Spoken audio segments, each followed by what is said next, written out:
Oke, assalamualaikum warahmatullahi wabarakatuh. Jadi selamat datang kembali di AM Channel ya. Kali ini kita akan membahas mengenai kimia ya. Kimia yang akan kita bahas kali ini adalah materi kelas 10. Nah, materi apa? Namun sebelum itu, seperti biasa, untuk yang belum subscribe, tolong subscribe ya. Dan nyalakan lonceng notifikasinya. Dan jangan lupa pula untuk like and share videonya agar yang lain bisa merasakan manfaatnya dari video ini.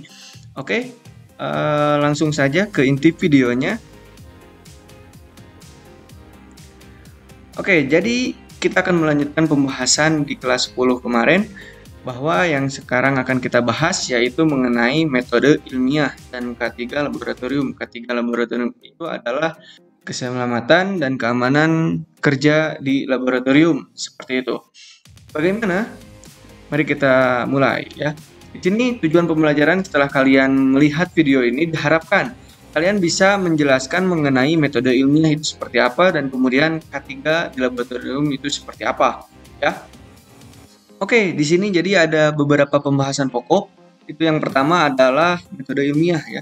Jadi metode ilmiah itu seperti apa dan bagaimana, kemudian ada tentunya K3 laboratorium. Nah, mari kita langsung masuk ke pembahasannya. Oke, jadi seperti yang kita ketahui ya, bahwasannya kimia itu identik dengan eksperimen. Nah, eksperimen yang dilakukan itu harus sistematis dan logis. Maksudnya sistematis itu berurutan ya, dari langkah pertama hingga akhirnya seperti apa. Logis itu maksudnya dapat dipertanggungjawabkan dan ada dasar teori yang mendasarinya, seperti itu. Kemudian, nah inilah yang disebut dengan metode ilmiah gitu ya. Jadi metode ilmiah itu merupakan metode sains yang menggunakan langkah-langkah ilmiah untuk mengungkapkan suatu permasalahan. Jadi, kalau misalnya ada suatu permasalahan misalnya mengenai asam basa atau apalah itu ya materi kimia yang lain, ketika ada suatu masalah diselesaikan dengan beberapa langkah gitu ya. Langkah apa saja gitu yang untuk menyelesaikan masalah seperti itu, seperti eksperimen-eksperimen seperti itu. Nah, langkahnya seperti apa? Oke, yang pertama, nah di sini ada langkah metode ilmiah yang tadi saya bicarakan. Nah, untuk yang pertama langkahnya itu adalah merumuskan masalah. Jadi ketika kalian menemukan masalah, kita rumuskan, oh masalahnya seperti A, B, C gitu. Ya. Kemudian di sini yang kedua itu adalah hipotesis dari masalah yang kita tanyakan gitu ya. Dari masalah yang ada, kita tentukan hipotesis atau dugaan sementara dari masalah tersebut. Seperti itu. Misalnya jawaban sementara bahwasannya A itu merupakan bla bla bla bla jika dan lain sebagainya gitu ya. Dan kemudian yang ketiga itu prosedur kerja gitu ya. Nah, ketika kalian sudah merumuskan hipotesis, nah di sini prosedur kerja apa saja sih yang akan kalian lalui gitu ya untuk memecahkan masalah tersebut ya.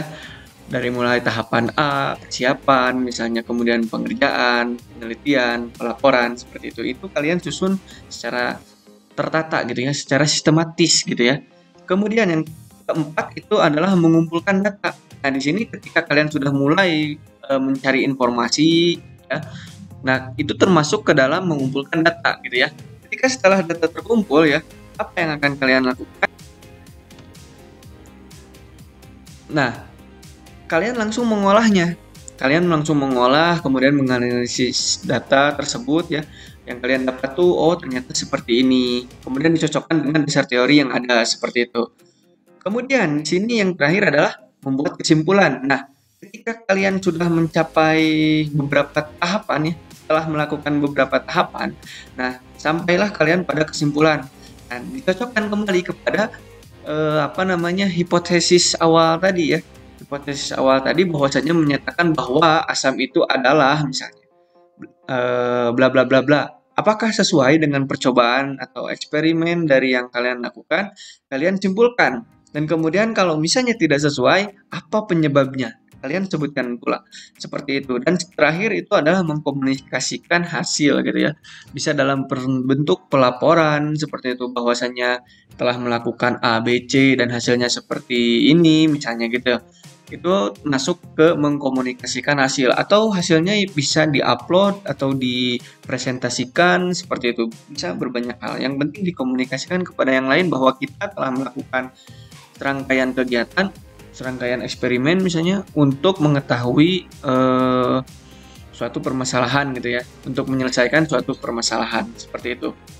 Kemudian ketika identik dengan eksperimen gitu kan, tentu pasti ada alat atau bahan yang digunakan seperti itu. Nah, di sini ada alat-alat umum yang digunakan ya. Seperti apa alat-alatnya?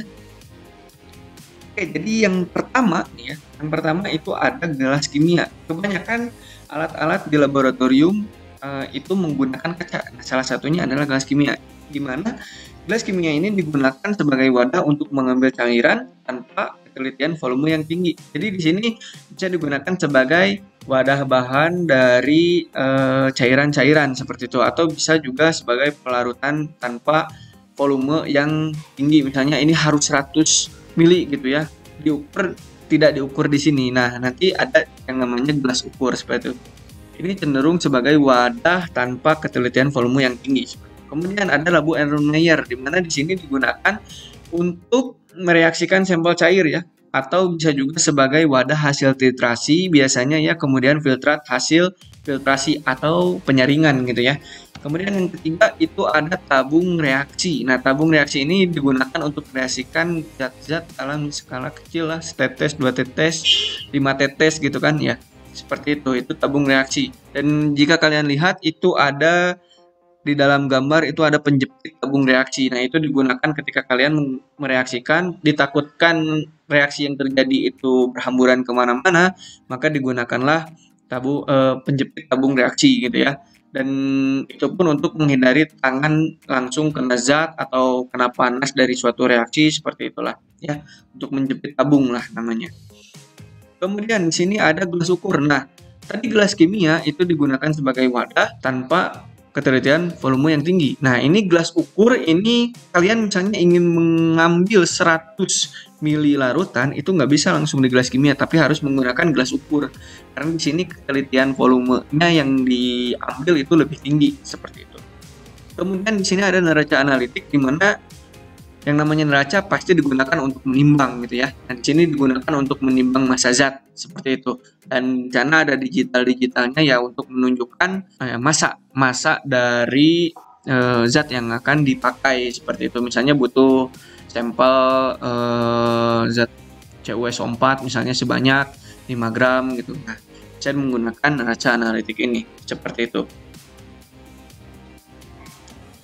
Kemudian yang selanjutnya itu ada corong kaca, di mana di sini ya membantu memasukkan cairan gitu ya, dari misalnya botol yang besar menuju ke wadah yang lebih kecil seperti itu. Nah, ini corong kaca digunakan untuk proses pemindahan zat seperti itu, dan juga membantu menyaring seperti itu ya.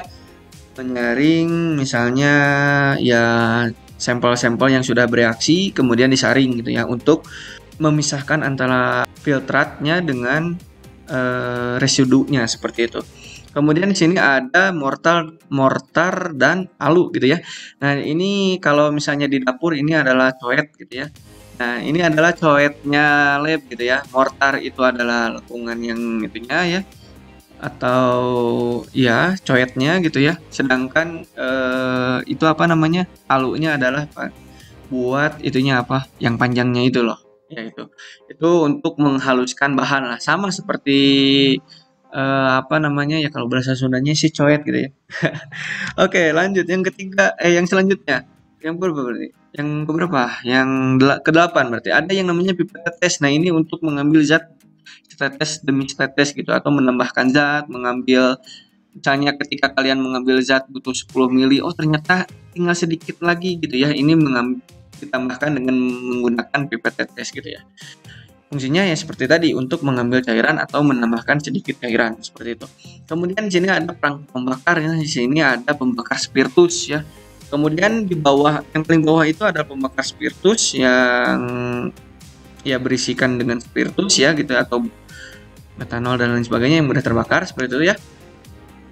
Kemudian itu ada yang namanya kaki 3, jadi itu menopang alat yang di atasnya yang untuk dipanaskan. Misalnya kan ada kawat kasa itu ya di atas kaki 3.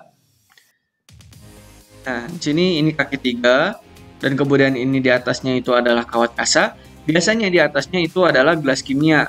Kemudian di dalam gelas kimia itu ada zat larutan gitu ya, dipanaskan menggunakan dengan pembakar spiritus seperti itu. Kemudian di sini ada yang namanya pengaduk kaca ya. Jadi yang namanya pengaduk gitu kan, kita melarutkan zat padat tidak menggunakan sendok gitu ya. Tapi di sini ada pengaduk khusus seperti itu ya, pengaduk kaca untuk mengaduk larutan seperti itu ya. Kemudian di sini ada klasifikasi umum bahan kimia. Kalau misalnya tadi adalah alat yang digunakan di laboratorium pada umumnya gitu ya. Meskipun memang masih panjang gitu ya, masih banyak. Dan nanti di lain video saya akan menjelaskan mengenai alat apa saja gitu ya yang akan digunakan untuk percobaan di kelas 10, 11, 12 seperti itu ya. Namun sepertinya memang di lain video seperti itu. Dan di sini ada klasifikasi umum bahan kimia. Klasifikasi umumnya seperti apa gitu. Nah, di sini akan diketahui simbol-simbol dari bahan kimia ya. Yang pertama itu ada gambar tengkorak gini ya. Nah, gambar tengkorak ini adalah simbol dari beracun gitu ya. Beracun. Nah, otomatis ketika kalian melihat bahan ya di botolnya terlihat gambar tengkorak seperti ini. Nah, itu berarti bahan kimia tersebut adalah beracun dan harus menghindari kontak langsung dengan zat atau bahkan uapnya seperti itu ya. Contohnya adalah cyanida ya. Kemarin-kemarin viral kopi cyanida. Nah, itu emang berbahaya seperti beracun gitu ya. Kemudian di sini simbol X ya. Simbol X ini yang berarti berbahaya seperti itu ya. Berbahaya, dan di sini biasanya kalau berbahaya itu dilambangkan X saja. Kalau misalnya berbahaya karena mengalami iritasi misalnya ya, itu ditambahkan ada I ya. Ada huruf I. Nah, biasanya di pojok kiri seperti itu atau di pojok-pojok yang lainnya gitu ya. Ada XI gitu. Itu iritan gitu ya, mengakibatkan iritasi tentunya pada kulit. Kemudian di sini ada korosif ya. Korosif. Nah, di mana ya bisa menyebabkan pelepuhan gitu ya pada benda yang disentuh oleh zat tersebut gitu ya. Misalnya kena meja, kena besi, dan kena tangan, makanya harus dihindari gitu ya. Contohnya itu adalah asam sulfat seperti itu ya. Kemudian di sini ada bahan yang mudah terbakar. Nah, bahan-bahan di laboratorium ini banyak banget yang memang mudah terbakar ya, makanya harus ditutup rapat seperti itu. Karena ketika uapnya saja ketika 3 meter dari bahan tersebut ada api, itu bakalan langsung merembet ya. Gitu, seperti itu. Makanya harus benar-benar tertutup, kemudian dijauhkan dari api seperti itu supaya tidak terbakar. Kemudian di sini ada pengoksidasi, di mana ketika suatu bahan terbakar gitu ya, otomatis ada oksigen dari luarnya. Nah, untuk bahan yang sifat pengoksidasi ini, tanpa adanya oksigen dari luar, itu bisa menyebabkan kebakaran ya. Seperti itu. Meskipun tidak ada oksigen dari luar, makanya memang harus benar-benar dalam keadaan tertutup seperti itu ya. Kemudian di sini ada bahan yang mudah meledak gitu ya. Contohnya TNT atau trinitrotoluena gitu ya. Atau ya bom gitu kan ya. Nah, di sini untuk menghindari ledakan seperti itu ya, maka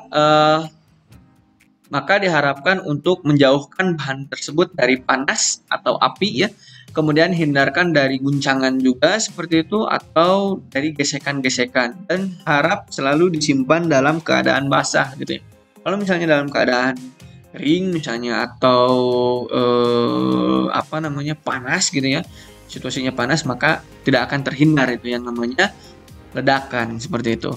Kemudian di sini ada yang bahaya untuk lingkungan. Sebetulnya bahan-bahan kimia yang berbahaya, beracun, kemudian korosif itu memang berbahaya untuk lingkungan gitu ya. Cuman di sini ada simbol khusus untuk yang memang benar-benar dia itu ke manusia itu ya be aja gitu ya mungkin ya. Memang ada dampaknya gitu, tapi ya emang bagi lingkungan itu berbahaya banget gitu ya. Nah, di sini contohnya adalah pentana gitu ya. Dan di mana sebetulnya bahan-bahan kimia yang lain juga jangan dibuang sembarangan gitu ya. Harus menuruti aturan yang ada di laboratorium gitu ya. Apakah itu diklasifikasikan pembuangan limbahnya tergantung di setiap laboratorium seperti itu. Kemudian di sini ada yang radioaktif ya. Kemudian ada gas under pressure. Nah, jadi di sini biasanya gas yang terkandung dalam suatu wadah tersebut ya, itu bersifat berbahaya ya. Makanya harus dalam tekanan yang rendah supaya ya, bentuknya itu selalu dalam keadaan cair. Kemudian di sini ada generic caution. Nah, di sini adalah bahan-bahan yang umumnya berbahaya seperti itu, makanya ditambahkan simbol seperti ini. Baik untuk bahaya untuk lingkungan ataupun untuk manusia seperti itu ya. Kemudian di sini ada karsinogen dan hazardous. Wih, bagus banget ini namanya, tapi padahal berbahaya ya. Nah, di sini karsinogen dan hazardous ini merusak DNA ya. Merusak DNA kita ya. Mutasi DNA mungkin atau dan lain sebagainya gitu ya. Membuat mengalami kecacatan sebetulnya dan juga menyebabkan kanker ya. Bahaya seperti itu ya. Itu memang bahan kimia itu tidak bisa digunakan untuk main-main ya, seperti itu. Makanya perlu beberapa perlakuan dan kemudian makanya ada tata tertib dalam laboratorium. Nah, tata tertib laboratorium itu seperti apa ya?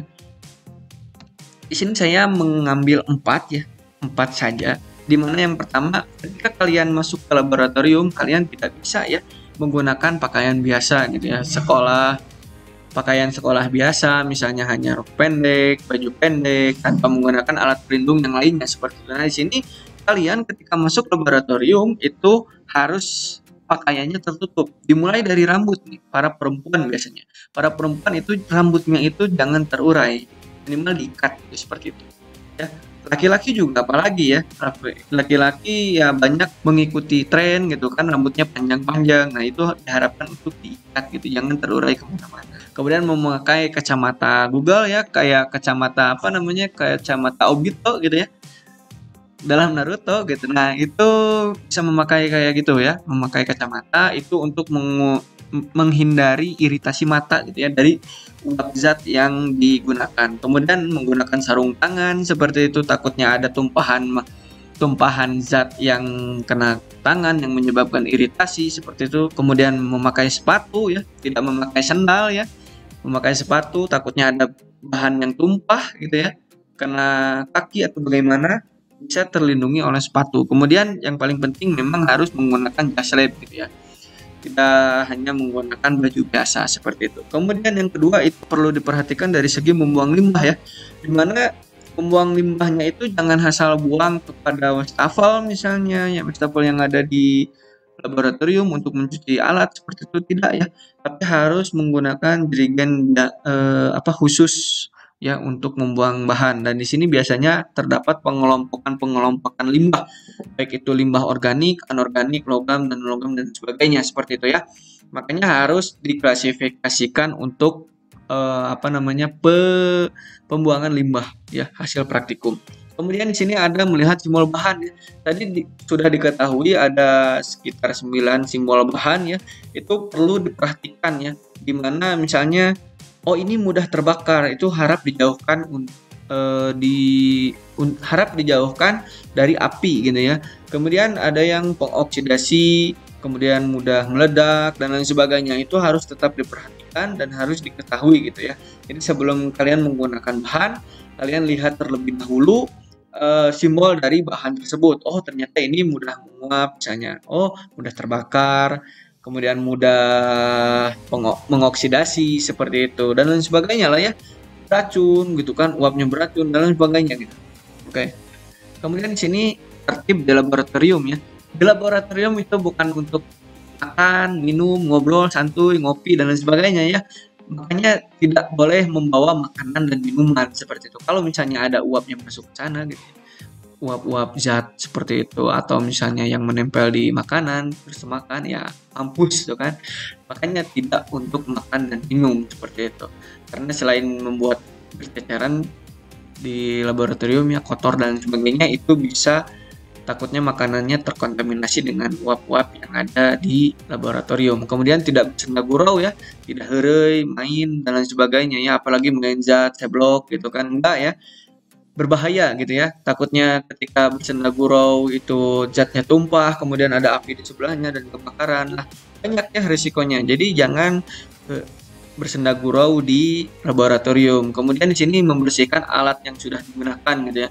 Membersihkan alat, kalau misalnya ada residu-residu yang menempel, kalian sikat terlebih dahulu ya, dibersihkan terlebih dahulu, kemudian limbahnya dimasukkan ke dalam wadah khusus limbah, kemudian dikeringkan gitu kan alat yang digunakan, karena Kalau misalnya tidak dikeringkan, tidak dibersihkan, itu otomatis akan terus menempel, dan nanti ketika eksperimen yang selanjutnya itu tidak murni gitu ya, akan terkontaminasi juga gitu bahan yang digunakan, seperti itu.